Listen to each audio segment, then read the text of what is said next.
ছোট্ট সুন্দর পাহাড়ি দেশ নেপাল সবার প্রিয় ভ্রমণ গন্তব্য। তবে এই সৌন্দর্যের মাঝেই লুকিয়ে আছে বিপদ।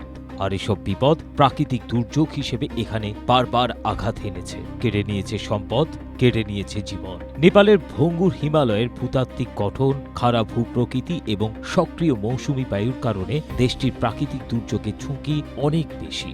এরই মধ্যে ইতিহাসে ভয়াবহতার ছাপ রেখে গেছে অন্তত ৮টি বড় প্রাকৃতিক দুর্যোগ।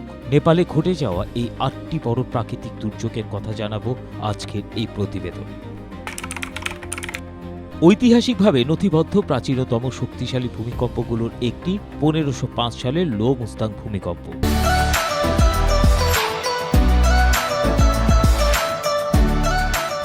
এর আনুমানিক মাত্রা ৮ থেকে ৮.৫ ছিল বলে ধারণা করা হয়। ১৯৩৪ সালে সংগঠিত বিহার নেপাল ভূমিকম্পটি ছিল ৮ মাত্রার। এই ভয়াবহ ভূমিকম্পে কাঠমান্ডু, ভক্তপুর ও পাতন প্রায় ধ্বংসস্তূপে পরিণত হয়। নেপালে প্রাণ হারান ৮৫০০রও বেশি মানুষ। এটি নেপালের ইতিহাসে সবচেয়ে ভয়াবহ ভূমিকম্পগুলোর একটি। ১৯৮৮ সালে পূর্ব নেপালে আঘাত হানে ৬.৯ মাত্রার ভূমিকম্প।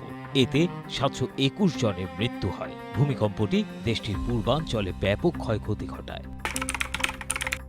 ২০১৫ সালের এপ্রিলে নেপালে আঘাত হানে ৭.৮ মাত্রার ভয়াবহ ভূমিকম্প। মে মাসে এর পরপরই ৭.৩ মাত্রার একটি শক্তিশালী পরাঘাত হয়।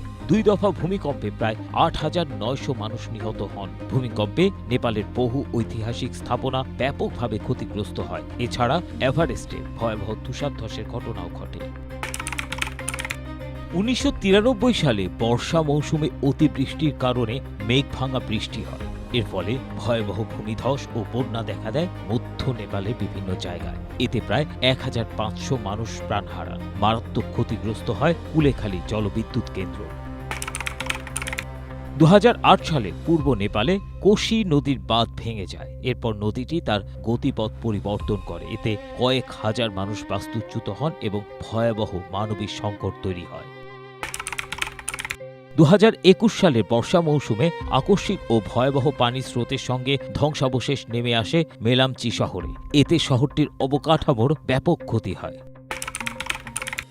নেপালের সর্বশেষ ভয়াবহ দুর্যোগটি আঘাত হানে গত ২৬ আগস্ট। প্রবল বর্ষণ ও তুষারধসের কারণে ভেতকোশি নদীতে পানির প্রবল স্রোত তৈরি হয়। এর ফলে উত্তর নেপালের বিভিন্ন এলাকায় দেখা দেয় ভয়াবহ হড়কাবান বা আকস্মিক বন্যা। একই সঙ্গে ঘটে ভূমিধস। বাগমাতি প্রদেশের রসুয়া ও পার্শ্ববর্তী কয়েকটি জেলায় এই আকস্মিক বন্যা ও ভূমিধসে অন্তত ৪৬৯ জন মারা গেছেন। নিখোঁজ রয়েছেন আরও অনেকে। তাদের অধিকাংশই বিদেশি পর্যটক বলে জানা গেছে। হিমালয়ের এই সুন্দর দেশটির ইতিহাসে পর্যটনের পাশাপাশি বারবার ফিরে এসেছে দুর্যোগ, ধ্বংস আর শোকের গল্প।